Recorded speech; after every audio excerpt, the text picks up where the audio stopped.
back. All week we are live at Victoria Harbour to mark the 20th anniversary of the handover of Hong Kong to China. But we'd also like to mark another significant anniversary.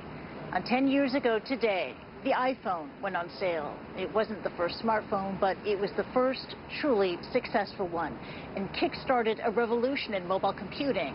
I'll think of all the things that are now possible because of smartphones. Enormous businesses like Uber have emerged, while the rapid development of mobile technology has led to advances in other electronics like drones and virtual reality. But one analyst says one of the most impressive facts of the iPhone is something it's missing: malware. Security analyst Mikko Hyppinen said this on Twitter, quote, "The iPhone is 10 years old today. After 10 years, not a single serious malware case. It's not just luck. We need to congratulate Apple on this," unquote. Now, one of the curious things about the iPhone is that it didn't start out as a phone at all. Brian Merchant wrote The One Device. It's a book that traces the origins of the iPhone, and he explains how the project began at Apple.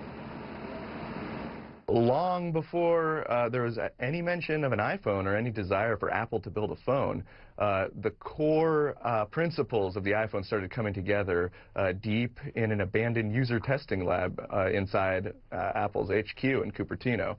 So it began as just this freewheeling series of experiments that designers, engineers, and programmers were really just trying to figure out this core question, and that's how do we want to use our devices? Now that computers are getting faster, the internet's getting better, media is getting richer, what are we going to want to do with all this stuff besides just click on it and use a keyboard? So these guys were really thinking hard about what the future is, and to them it looked an awful lot like the future was going to be direct manipulation. That's just reaching out and touching data, touching pictures.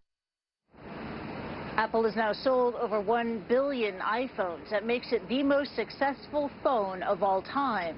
But the smartphone fills so many roles that analyst Horace Didion argues that it's much more than that. It is also the best-selling camera of all time, the best-selling video screen, and the best-selling computer. But its impact can be seen in a far more simple way. Just take a moment to look around you right now. Chances are someone nearby is staring down at their smartphone.